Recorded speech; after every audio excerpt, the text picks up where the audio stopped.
ನಮಸ್ಕಾರ. Crime capital ವಿಶೇಷ ಚರ್ಚೆಗೆ ಸ್ವಾಗತ. ನಾನು ವಸಂತ್. ವೀಕ್ಷಕರೇ, ಸಿಲಿಕಾನ್ ಸಿಟಿ ಬೆಂಗಳೂರನ್ನ ಗಾರ್ಡನ್ ಸಿಟಿ ಅಂತ ಕರಿತೀವಿ. ಅದರ ಜೊತೆಗೆ ಪ್ರಮುಖವಾಗಿ IT ಹಬ್, ಬ್ರ್ಯಾಂಡ್ ಬೆಂಗಳೂರು ಹೀಗೆಲ್ಲ ಕರಿತೀವಿ. ಆದರೆ ಇಂಥ ಸಿಲಿಕಾನ್ ಸಿಟಿ, ರಾಜ್ಯ ರಾಜಧಾನಿ ಬೆಂಗಳೂರು ಬರ್ತಾ ಬರ್ತಾ ಕ್ರೈಮ್ ಕ್ಯಾಪಿಟಲ್ ಆಗ್ತಾ ಇದೆಯಾ? ಈ ಒಂದು ಆತಂಕ ಇದೀಗ ಮನೆ ಮಾಡ್ತಾ ಇದೆ. ಕಾರಣ ಹೆಚ್ಚಾಗ್ತಾ ಇರುವಂಥ ಅಪರಾಧ ಪ್ರಕರಣಗಳು, ಕೊಲೆ ಪ್ರಕರಣಗಳು.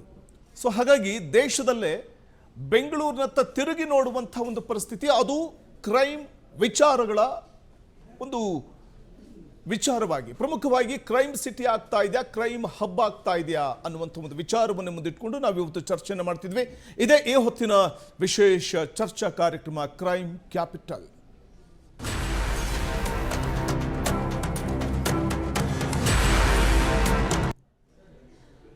ಕ್ರೈಮ್ ಕ್ಯಾಪಿಟಲ್ ಅನ್ನುವಂಥ ಹಣೆಪಟ್ಟಿಯನ್ನ ಬೆಂಗಳೂರು ಹೊತ್ಕೊಳ್ತಾ ಇರುವಂಥದ್ದು ನಿಜಕ್ಕೂ ಆತಂಕಕಾರಿ ವಿಚಾರ.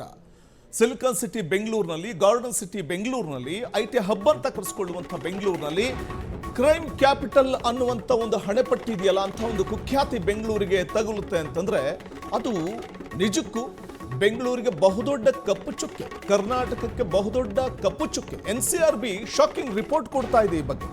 ನಾವು ಹೇಳ್ತಾ ಇಲ್ಲ, NCRBನೇ ಹೇಳ್ತಾ ಇದೆ.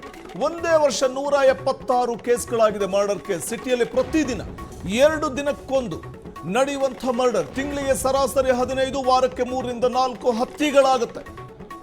ಕ್ರೈಮ್ ಕ್ಯಾಪಿಟಲ್ ಆಗ್ತಾ ಇದೆಯಾ ಬೆಂಗಳೂರು?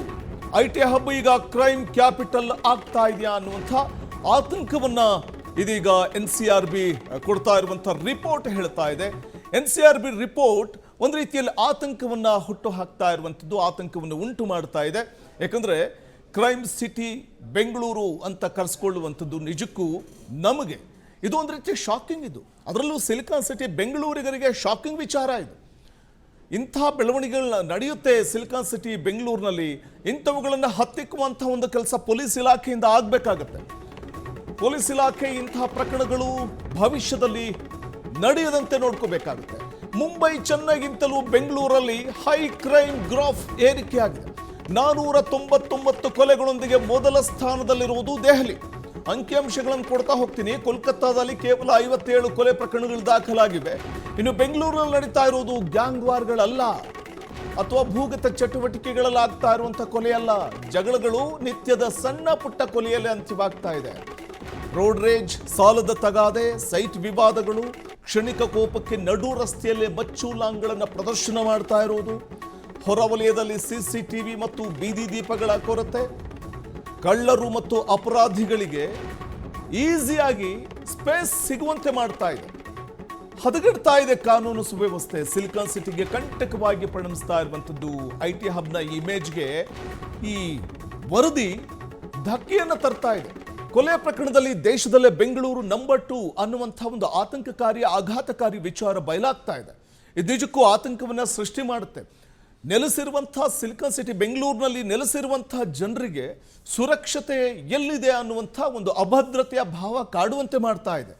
ಪೊಲೀಸ್ ಇಲಾಖೆ ಇದ್ರೂ ಕೂಡ ಪೊಲೀಸ್ ಇಲಾಖೆ ತನ್ನ ಸುಪರ್ದಿ ಏನಿದೆ, ಅಥವಾ ಈ ಬೆಂಗಳೂರು ವ್ಯಾಪ್ತಿಯಲ್ಲಿರುವಂಥ ಇಡೀ ಬೆಂಗಳೂರಿಗರನ್ನ ಕಾಪಾಡಬೇಕಾದಂಥ, ರಕ್ಷಣೆ ಮಾಡಬೇಕಾದಂಥ ಬಹುದೊಡ್ಡ ಹೊಣೆಗಾರಿಕೆಯಲ್ಲಿ ಎಲ್ಲೋ ಒಂದು ಕಡೆ ಫೇಲ್ಯೂರ್ ಆಗ್ತಾ ಇದೆಯಾ ಕಾನೂನು ಸುವ್ಯವಸ್ಥೆಯನ್ನು ಕಾಪಾಡುವಂಥ ಒಂದು ನಿಟ್ಟಲ್ಲಿ ಅನ್ನುವಂಥ ಪ್ರಶ್ನೆ ಉದ್ಭವ ಆಗುತ್ತೆ. ಈ ಕುರಿತಾಗಿ ನಾವು ಇವತ್ತು ಚರ್ಚೆಯನ್ನು ಮಾಡ್ತಿದ್ವಿ. ನನ್ನ ಜೊತೆ ಅತಿಥಿಗಳಿದ್ದಾರೆ, ಅವ್ರನ್ನ ಕಾರ್ಯಕ್ರಮಕ್ಕೆ ವೆಲ್ಕಮ್ ಮಾಡ್ಕೊಳ್ಳೋಣ. ನಿವೃತ್ತ ಪೊಲೀಸ್ ಅಧಿಕಾರಿ SK ಉಮೇಶ್ ಅವರು ನಮ್ಮ ಜೊತೆ ಇದ್ದಾರೆ. ನಮಸ್ತೆ ಸರ್, ಕಾರ್ಯಕ್ರಮಕ್ಕೆ ಸ್ವಾಗತ. ಹಾಗೆಯೇ ಸಾಮಾಜಿಕ ಹೋರಾಟಗಾರ್ತಿ ಪ್ರೇಮಮೂರ್ತಿ ಅವರಿದ್ದಾರೆ. ನಮಸ್ತೆ ಮೇಡಮ್, ಕಾರ್ಯಕ್ರಮಕ್ಕೆ ಸ್ವಾಗತ ತಮಗೆ. ಪ್ರಮುಖವಾಗಿ ಬಹುಶಃ ಇಂಥ ಬೆಳವಣಿಗೆಗಳಾಗ್ತಾ ಇದೆ ಅಂತಂದಾಗ ಸಹಜವಾಗಿ ಆತಂಕ ಕೂಡ ಉಂಟಾಗ್ಬಿಡುತ್ತೆ. ಎಸ್, ನಮ್ಮ ಜೊತೆ ಝೂಮ್ ಲೈವ್ ಮೂಲಕ ಫ್ರಾನ್ಸ್ನಿಂದ ಪ್ರತಿಭಾ ಸಂಶಿಮಠ್ ಅವರು, miss and Mrs India astral director, ಅವರು ನಮ್ಮ ಜೊತೆ ಝೂಮ್ ಲೈವ್ ಮೂಲಕ ಕೂಡ ಜಾಯಿನ್ ಆಗ್ತಾ ಇದ್ದಾರೆ. ಅವ್ರನ್ನೂ ಕಾರ್ಯಕ್ರಮಕ್ಕೆ ವೆಲ್ಕಮ್ ಮಾಡ್ಕೊಳ್ಳೋಣ. ಮೇಡಮ್ ನಮಸ್ತೆ, ಕಾರ್ಯಕ್ರಮಕ್ಕೆ ಸ್ವಾಗತ. ಎಸ್, ನಿಮ್ಮ ಜೊತೆ ಕೂಡ ನಾನು ಸಾಕಷ್ಟು ಚರ್ಚೆ ಮಾಡಬೇಕು, ಮಾತಾಡ್ತಾ ಹೋಗ್ತೀನಿ ನಿಮ್ಮ ಜೊತೆ. ಅದಕ್ಕಿಂತ ಮುಂಚೆ ಬಹುಶಃ ನಗರದ ಕಾನೂನು ಸುವ್ಯವಸ್ಥೆ ಎಲ್ಲೋ ಒಂದು ಕಡೆ ಕಾಪಾಡುವಂಥ ಒಂದು ನಿಟ್ಟಲ್ಲಿ ಪೊಲೀಸರ ವೈಫಲ್ಯ ಇಲ್ಲೇನಾದರೂ ಎದ್ದು ಕಾಣಿಸ್ತಾ ಇದೆಯಾ ಅಂತ SK ಉಮೇಶ್ ಅವರೇ, ಇಂಥ ಒಂದು ಬೆಳವಣಿಗೆ ನಡೆದ ಸಹಜವಾಗಿ ಕಾಡುವಂಥ ಪ್ರಶ್ನೆ ಅಭದ್ರತೆ. ಜನರಿಗೆ ಅಭದ್ರತೆ ಅನ್ನುವಂಥದ್ದಿದ್ದಾಗ ಆತಂಕ ಶುರುವಾಗುತ್ತೆ. ಪೊಲೀಸರು ಆ ಒಂದು ಭದ್ರತೆ ನೀಡುವ ವಿಚಾರದಲ್ಲಿ ಎಲ್ಲಿ ಎಡುತ್ತಾ ಇದ್ದಾರಾ ಅನ್ನುವಂಥ ಒಂದು ಪ್ರಶ್ನೆ ಕಾಡುತ್ತೆ. ಬೆಂಗಳೂರು ನಗರವನ್ನು ನಾವು ನಿರಂತರವಾಗಿ 40 ವರ್ಷಗಳಿಂದ ನೋಡ್ಕೊಂಡು ಬಂದಿದ್ದೀವಿ. 35 ವರ್ಷ ಈಗಾಗಲೇ ಪೊಲೀಸಿಂಗ್ ನೋಡಿದ್ದೀವಿ. ಭಾಳ ಹತ್ತಿರದಲ್ಲಿ ನೋಡಿರ್ತಕ್ಕಂಥದ್ದು ಅದು ಬೆಂಗಳೂರು ನಗರದ ಪೊಲೀಸೇ ನಾವು ಆಗಿರೋದ್ರಿಂದ 35 ವರ್ಷಗಳ ಕಾಲದಲ್ಲಿ ಯಾವಾಗಲೂ ಅತಿರೇಕಕ್ಕೆ ಹೋಗ್ಬಿಡ್ತು ಅಪರಾಧಗಳ ಸಂಖ್ಯೆ, ಭಾಳ ಕೆಳಮುಖ ಆಗ್ಬಿಡ್ತು ಅಪರಾಧಗಳ ಸಂಖ್ಯೆ, ಏನೂ ಇಲ್ದಂಗೆ ಆಗ್ಬಿಡ್ತು, ಕಂಪ್ಲೀಟ್ ಆಗ್ಬಿಡ್ತು ಅನ್ನುವಂಥದ್ದು ಎಂದೂ ನೋಡಿಲ್ಲ ನಾವು. ಯಾಕೆಂದರೆ ಅದೊಂದು ಗ್ರಾಫ್ ಇದೆ. ಏನು ಅದಿದೆಯೋ ಜನಸಂಖ್ಯೆ ಮತ್ತು ಇಲ್ಲಿ ವಾಸ್ತಾ ಇರ್ತಕ್ಕಂಥ ಒತ್ತಡ ಮತ್ತು ಇಲ್ಲಿ ನಡೀತಕ್ಕ ಜೀವನ ಏನು ಅದು ಏನು ಜೀವನದ ಜಂಜಾಟ ಮತ್ತು ಟೋಫೋಗ್ರಫಿ ಇಂಪಾರ್ಟೆಂಟು. ನಮ್ಮ ಬೆಂಗಳೂರು ನಗರ ನೋಡಿ, ಬೇರೆ ನಗರಗಳಂತೆ ನಮ್ಮ ಬೆಂಗಳೂರು ನಗರದ ಟೋಫೋಗ್ರಫಿ ವಿಭಿನ್ನವಾಗಿದೆ. ಯಾಕೆಂದರೆ ಇಲ್ಲಿಂದ ಮಡಿವಾಳ ಇವರು ಫ್ಲೈಓವರ್ ಹತ್ತಿದ್ರೆ ಮಡ್ರಾಸ್ಗೆ ಹೋಗ್ಬಿಡ್ತಾನೆ ಅವನು. ಅಂದರೆ ವಿತಿನ್ ಸ್ಪ್ಯಾನ್ ಆಫ್ 10-15 ಮಿನಿಟ್ಸ್ ಅವನು ಈಸಿಯಾಗಿ ನಮ್ಮ ಬಾರ್ಡರ್ ದಾಟಿ ತಮಿಳ್ನಾಡು ಕೊಟ್ಟೋಗ್ಬಿಡ್ತಾರೆ. ಅದೇ ರೀತಿ ಆಂಧ್ರ ಪ್ರದೇಶನೂ ಅಷ್ಟೇ. ಅಲ್ಲಿಗೂ ಸಹ ನಾವು ಒಂದು ಅರ್ಧ ಗಂಟೆ ಒಳಗಡೆ ಗೌರಿಬಿದನೂರು ಕಡೆ ಕೊಟ್ಟವ್ರು ಆಂಧ್ರ ಪ್ರದೇಶಕ್ಕೆ ಕೊಟ್ಟೋಗ್ಬಿಡ್ತಾರೆ 1 ಅವರ್ ಒಳಗಡೆ. ಬೇರೆ ನಮ್ಮ ದೇಶದಲ್ಲಿರ್ತಕ್ಕಂಥ ನಗರಗಳ ಕ್ಯಾಪಿಟಲ್ಗಳಲ್ಲಿ ದೂರ ಟ್ರಾವೆಲ್ ಮಾಡ್ಬೇಕು ನೋಡಿ.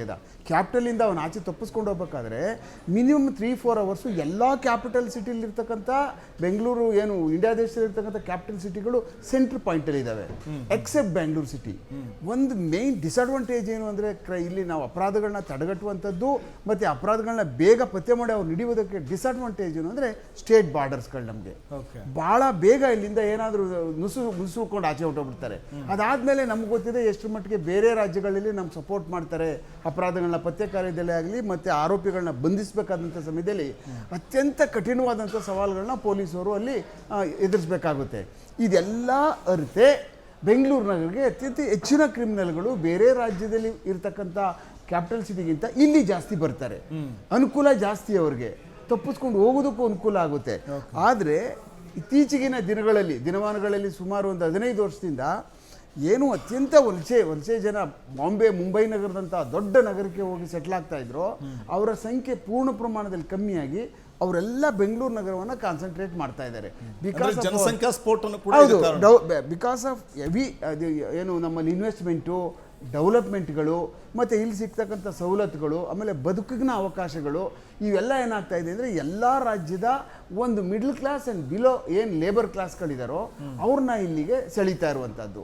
ಆ ಕಾರಣಕ್ಕೆ ಏನಾಗ್ತಾ ಇದೆ, ಇಲ್ಲಿ ಬಂದು ಎಕ್ಸ್ಚೇಂಜ್ ಆಫ್ ಲೇಬರ್ಸು ಇಲ್ಲಿ ಬಂದು ಹೋಗ್ಬಿಡ್ತಕ್ಕಂಥ ಭಾಳ ಈಸಿಯಾಗಿ ತಪ್ಪಿಸ್ಕೊಂಡು ಹೋಗ್ತಕ್ಕಂಥ ಒಂದು ಮನೋಪ್ರವೃತ್ತಿ ಯಾವಾಗ ಅವರಲ್ಲಿ ಇದೆಯೋ ಆವಾಗ ಅಪರಾಧ ಮನೋಪ್ರವೃತ್ತಿ ಏನಾಗ್ತದೆ, ಏನು ಹೋಗ್ಬಿಟ್ಟು ಒಡಿಸಾಗೆ ಹೋಗ್ಬಿಡ್ಬೋದು, ಇಲ್ಲಿಂದ ಅಸ್ಸಾಂಗೆ ಹೋಗ್ಬಿಡ್ಬೋದು, ಬಾಂಗ್ಲಾದೇಶ್ಗೆ ಹೋಗ್ಬಿಡ್ಬೋದು, ಇಲ್ಲಿಂದ ಈಸಿಯಾಗಿ ಎಲ್ಲಿಗೆ ಬೇಕಾದ್ರೂ ತಪ್ಪಿಸ್ಕೊಂಡು ಅರ್ಧ ಗಂಟೆ ಬೇರೆ ಸ್ಟೇಟ್ ಕೊಟ್ಟೋಗ್ತೀವಿ, ಬಂದು ಹಿಡಿಯೋಕ್ಕಾಗಲ್ಲ ಅನ್ನುವಂಥ ಮನಸ್ಥಿತಿಯ ಧೈರ್ಯ ಇದೆ ನೋಡಿ.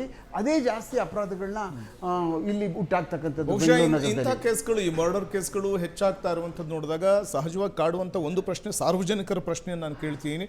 ಈ ಉತ್ತರ ಭಾರತದಿಂದ ವಲಸೆ ಬರ್ತಾರಲ್ಲ, ಸೊ ಅಂಥವರಿಂದಲೇ ಹೆಚ್ಚಾಗಿ ಕ್ರೈಮ್ಗಳಾಗುತ್ತೆ ಅನ್ನುವಂಥ ಮಾತಿದೆ, ಏನು ಹೇಳ್ತೀವಿ? 100ಕ್ಕೆ 100ರಷ್ಟು ನಮ್ಮಲ್ಲಿ 75% ಬೇರೆ ರಾಜ್ಯಗಳಿಂದ ಬಂದು ಮಾಡ್ತಕ್ಕಂಥವ್ರದೇ, ಇನ್ನು 25% ನಮ್ಮ ರಾಜ್ಯಗಳಲ್ಲಿರ್ತಕ್ಕಂಥದ್ದು, ಮತ್ತು ಇಲ್ಲಿ ಏನು ಗ್ಯಾಂಗ್ಸ್ಟರ್ಸ್ಗಳದು, ಮತ್ತು ಇಲ್ಲಿ ಏನು ರಿಯಲ್ ಎಸ್ಟೇಟ್ ಮಾಫಿಯಾಗಳದು, ಮತ್ತು ಇಲ್ಲೇನು ಆರ್ಗನೈಸ್ ಕ್ರೈಮ್ಗಳೇನು ನಡೀತಾವೋ ಅದಕ್ಕೆ ಪೂರಕವಾದಂಥವು ಇಲ್ಲಿ ನಡೀತವೆ. ಮತ್ತು ಏನು ಒಂಟಿ ಮಹಿಳೆಯರ ಮತ್ತು ಮರ್ಡರ್ ಫಾರ್ ಗೇನ್ ಅಂತ ಕರಿತೀವಿ, ಆ ಥರದ ಅಪರಾಧಗಳು ಬೆಂಗಳೂರು ನಗರದಲ್ಲಿ ನಡೀತಕ್ಕಂಥದ್ದು ಅದು ರೊಟೀನಾಗಿ ನಡ್ಕೊಂಡು ಬರ್ತಾನೆ ಇದ್ದಾವೆ.